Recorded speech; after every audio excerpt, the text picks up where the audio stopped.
días, buenas tardes, buenas noches. Les saludo en el nombre del Señor.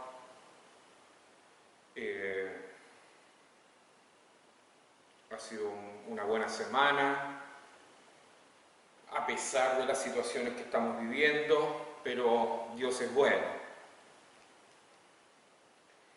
En esta oportunidad trataré un tema que tiene que ver con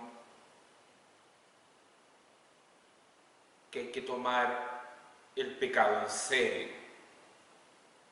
Esta palabra ha tocado profundamente mi vida y espero que para ustedes también.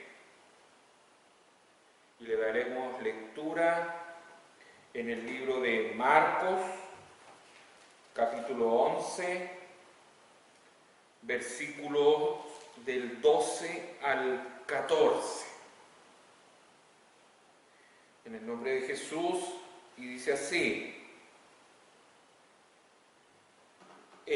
al día siguiente, cuando salieron de Betania, Jesús tuvo hambre, y viendo de lejos una higuera con hojas, fue a ver si quizás pudiera hallar algo en ella.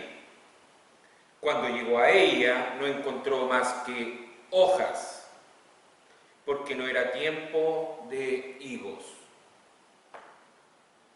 Jesús, hablando a la higuera, le dijo: nunca más, nunca jamás coma nadie fruto de ti. Y sus discípulos le estaban escuchando. Toma a Cristo en serio.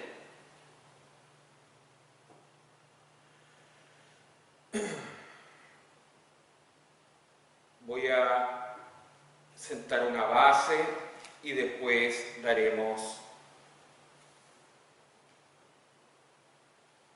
y hablaremos de nuestra cita bíblica.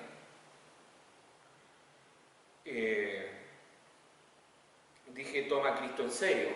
Sí, por supuesto que cada vez que mires tu pecado, mira 10 veces a Cristo.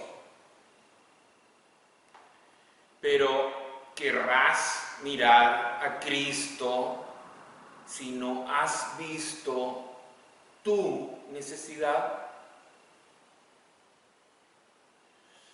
¿Verás tu necesidad si no has visto tu pecado? ¿Por qué? Se da por sentado al Hijo de Dios en la iglesia visible hoy, como si estuviera en todas las iglesias. Y no me refiero a que Él efectivamente está en todos lados. Me refiero a que la gente cree que en todos lados está, a pesar del pecado. ¿Por qué se cree esta? Solo porque el pecado se ha tomado a la ligera. Nuestra necesidad más apremiante es descubrir la gloria de la salvación de Cristo. Redescubrámoslo, la gloria de la salvación de Cristo. Hasta el hombre de Dios más maduro necesita tener una visión fresca de Jesucristo para poder gritar: ¡Aleluya! ¡Cristo salva! esta es la marca distintiva de una congregación reavivada y viene en gran parte por la convicción de nuestro pecado y la comprensión de nuestra necesidad de este glorioso libertador que nos libra del dominio, la perversidad y la condenación del pecado. Así que, cristiano, toma el pecado en serio.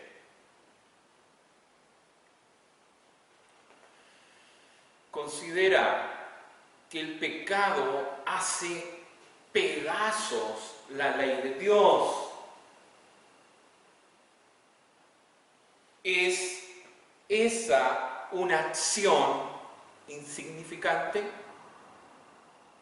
Considera que el pecado mira con frialdad al carácter de nuestro Creador. El pecado lo ve frío. Piensa en las criaturas más aterradoras del mundo e imagínate que se te están acercando. Sin embargo, ninguna de esas criaturas odia a Dios por naturaleza. Solo el pecado, el tuyo y el mío, desprecia y rechaza a Dios.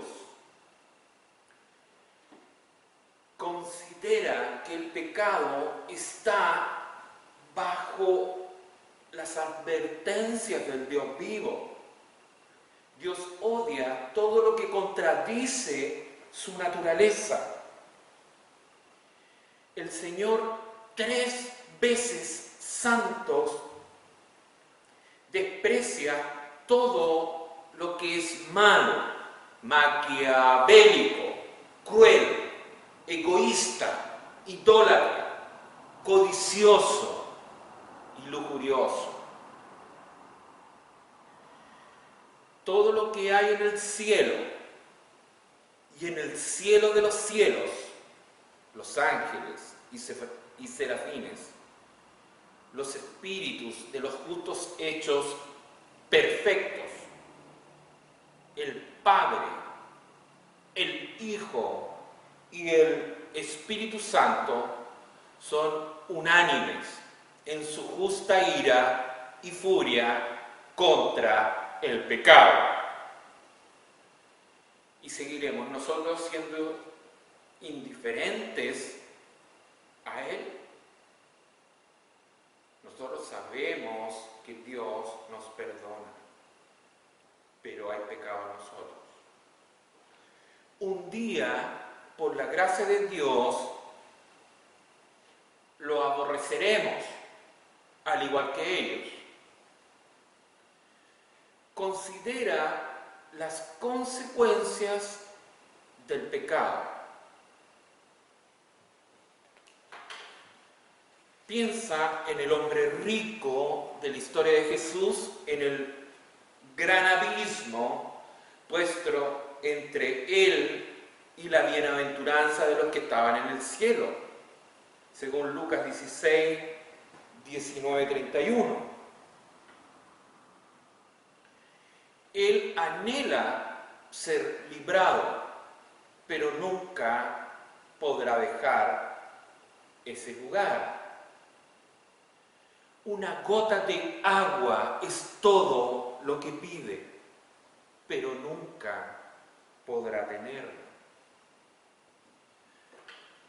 ¿Qué fue lo que llevó allí a este hombre rico que lo tenía todo, a este hijo del orgullo?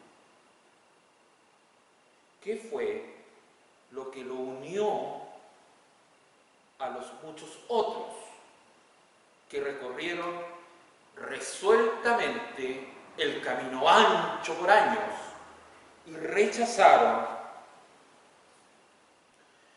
toda oferta de misericordia, despreciando a Cristo, el Redentor. ¿Qué fue? El pecado. El pecado fue. La paga del pecado es muerte. La muerte física en este mundo y la horrible muerte segunda en el mundo venidero. Considera el juicio del pecado que cayó sobre el Señor Jesús en el Gólgota. ¿Qué piensan del pecado el Padre, el Hijo y el Espíritu Santo? Piensa. En el fin del Hijo, amado de Dios, no hay Padre más amoroso que el Padre, ni Hijo más amado que el Hijo. Sin embargo, el Hijo llevó nuestros pecados en su propio cuerpo, sobre la cruz.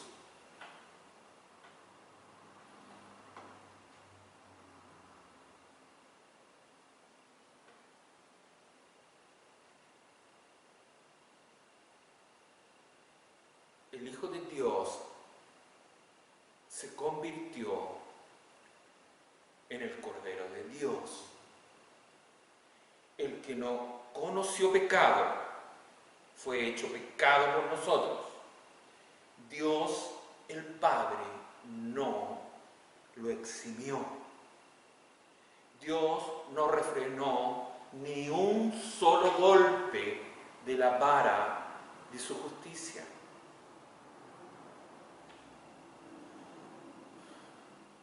Al mostrar cuán digno de condenación Él es el pecado. El Padre alzó su vara y Cristo la recibió sobre sí mismo en nuestro lugar. Todo esto indica la seriedad con la que Dios ve el pecado y cuán inexpresable es todo lo que Él soportó para que gente como tú y yo sea librado de la iniquidad.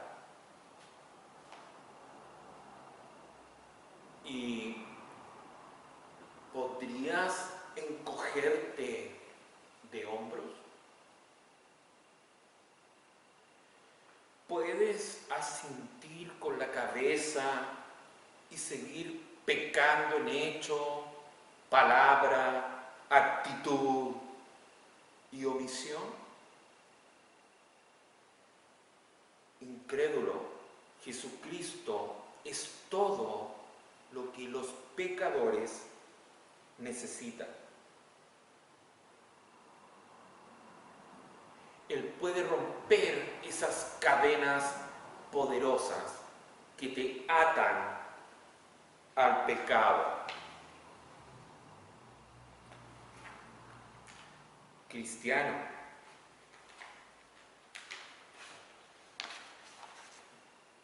ya seas joven o anciano, mortifica el pecado remanente, porque hay un pecado remanente en nosotros.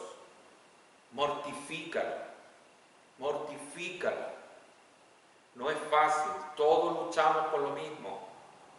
Estrangúlalo y no le des ni un respiro. Todos lo hacemos, todos luchamos por lo mismo. Hazlo morir de hambre. Toma el pecado en serio, pues tomas en serio la justicia y la sangre de Cristo.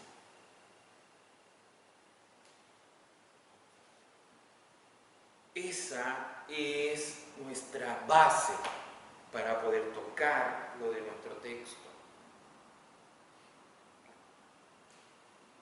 Y ahora veremos ese texto con la base que debemos tomar nuestro pecado en serio. Esa es nuestra base.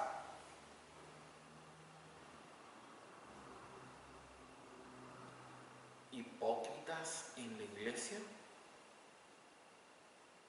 ¿Por qué maldijo Jesús a la higuera en Marcos 11? Jesús, entre otras cosas, era un profeta. Una de las formas más gráficas de comunicación profética en el Antiguo Testamento era enseñar por medio de objetos.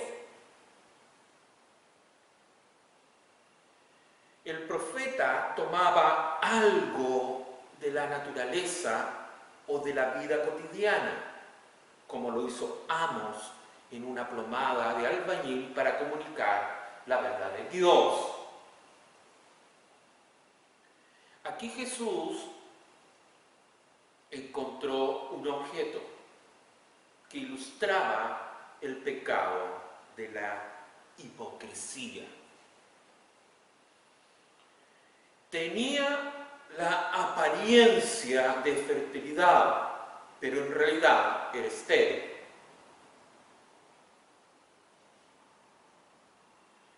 A lo largo de su ministerio terrenal, Jesús denunció fuertemente el pecado de la hipocresía. Ese era su crítica básica a los fariseos de su tiempo en Lucas 12:1.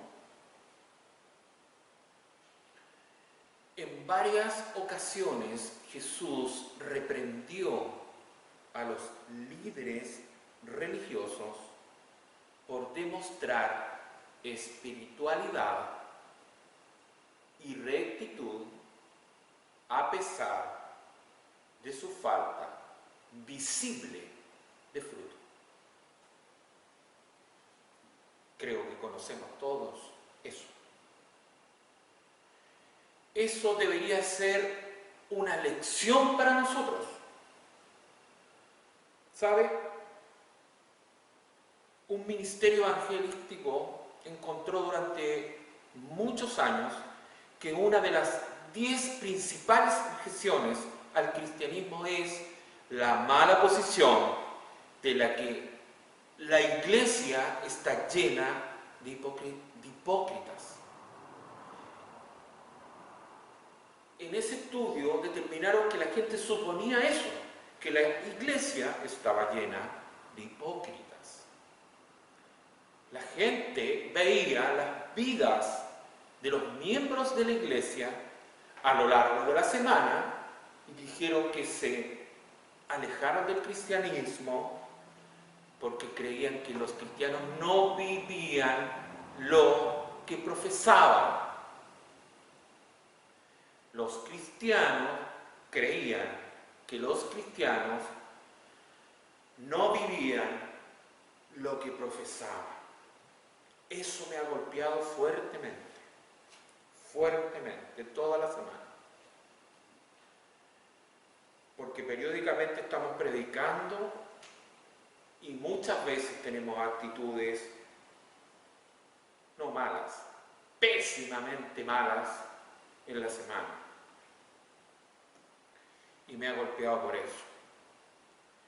Es cierto que la iglesia está llena de pecadores. De hecho, no hay otra organización en el mundo que requiera que una persona sea un pecador para unirse a ella. Solo la iglesia. Sin embargo, mientras que todos los hipócritas son pecadores, no todos los pecadores son hipócritas. La hipocresía es solo uno de muchos pecados. es injusto que nuestros críticos digan, tal persona es un cristiano y lo vimos pecando durante la semana, por lo tanto es un hipócrita. Eso no es necesariamente así. Si yo afirmo no hacer algo pecaminoso y luego usted me ve hacerlo, soy culpable de hipocresía, porque lo dije. Pero si usted me ve hacer algo pecaminoso, que nunca dije que no lo hago, soy un pecador, pero no soy un hipócrita. Tenemos que establecer esa clara distinción.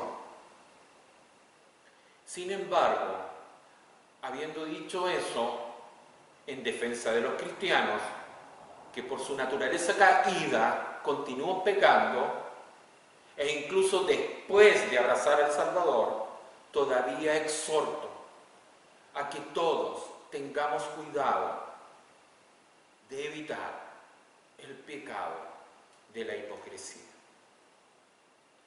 Pablo habló de esto cuando dijo: el nombre de Dios es blasfemado entre los gentiles por causa de ustedes. Romanos 2, 24. Los incrédulos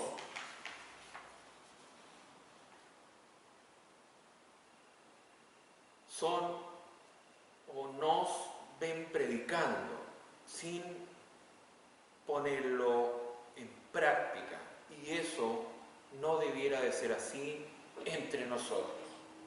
Cada vez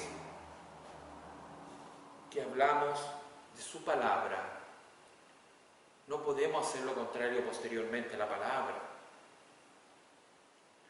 Por eso debemos de estar permanentemente examinando. Lo digo por usted y lo digo por mí. Fundamentalmente, lo que es tan difícil acerca de las duras declaraciones de Jesús no es nuestra incapacidad de entenderlas plenamente, sino de creerlas plenamente y obedecerlas plenamente. Es por eso que necesitamos la obra iluminadora del Espíritu Santo, para ayudarnos no solo a entender la palabra de Dios, sino también a obedecerla, amarla, aplicarla y proclamarla al vivir coram Deo para su gloria. En una oportunidad una hermana preguntó por qué usé esa palabra, el coram Deo. La verdad que anteriormente en una predicación expliqué lo que significaba esa palabra coram Deo y lo expliqué en profundidad. Y significa estar en la presencia de Dios, ante el rostro de Dios. Es una palabra teológica que significa estar en la presencia de Dios, ante el rostro de Dios, que es la forma que debemos vivir a diario, coram Deo, y no la respuesta burda que le dieron.